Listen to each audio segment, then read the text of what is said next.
So you saw some vehicles yesterday, Humvee-type vehicles. So they will usually accommodate the family on that, and then have that place of honor right behind. The other thing I heard you talk about, members of the public going on a state function of this type, going in person or watching from home.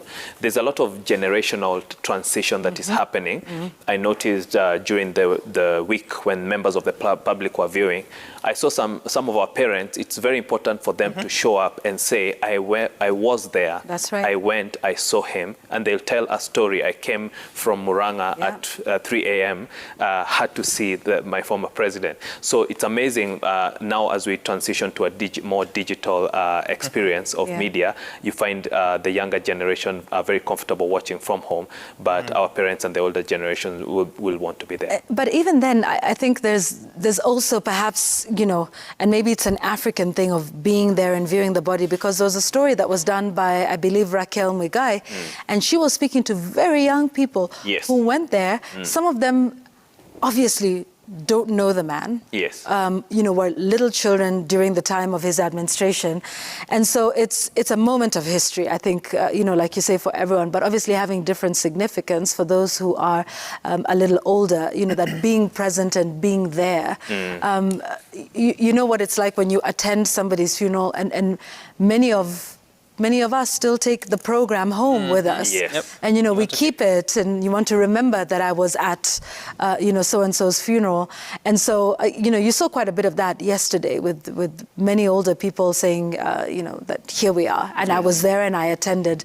And so, to each their own, I guess. And you can imagine Yvonne, including Mukami Kimathi, wife of Mau Mau veteran Dedan Kimathi, was at the Nyayo National Stadium.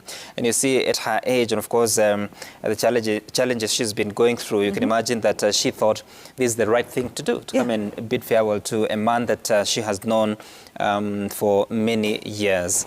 Absolutely. So whichever way you want to do it, but please do stay with us here on Citizen TV. Like we said, this journey from Lee Funeral Home to Othaya begins at exactly 7 o'clock.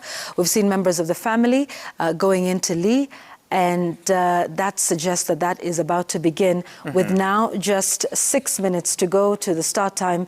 And of course, we will be there. And you can see quite some added movement, more vehicles that are coming in, possibly this is now anytime soon. And once they arrive in Nyeri, everything begins from 10 o'clock to about 1 o'clock, that mass.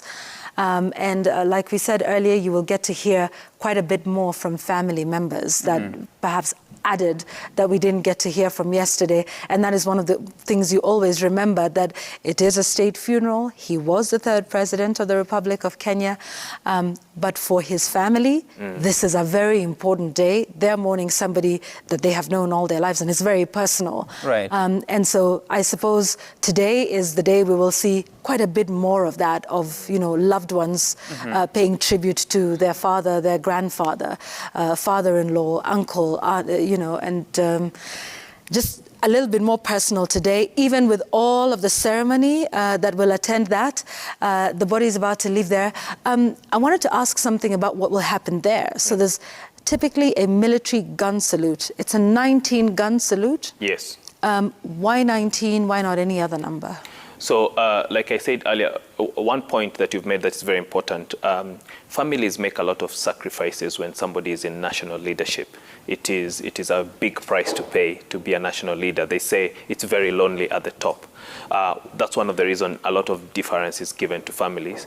And I was glad to see his son being very open, even about what he feels and his emotions. So today you'll see a lot more about the tribute part of it. Yeah. And like you were saying, Yvonne, grieving is very personal. So everybody chooses, even the young people, some of them may just choose, I need to see this. They've only read about him in books, but now they can see him in person.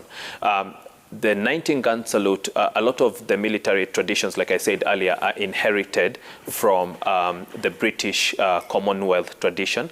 And most of those have different significance. So for him, he's a special commander of the military because he's a 5-star general who is the commander-in-chief, was the commander-in-chief. So when they're laying him to rest, you'll notice for members of the military who are participating in this, it is the greatest honor, and they take it very personally. And so that tradition of the 19-gun salute is the highest honor accorded to a commander-in-chief who is a 5-star general. And you notice also the gun carriage and the gun tower, they bear those 5 stars at the front. So the salutes, the gun salutes, and the number of them shows the high nature of the office that he held and the role that he played as commander-in-chief and 5-star general. That's right.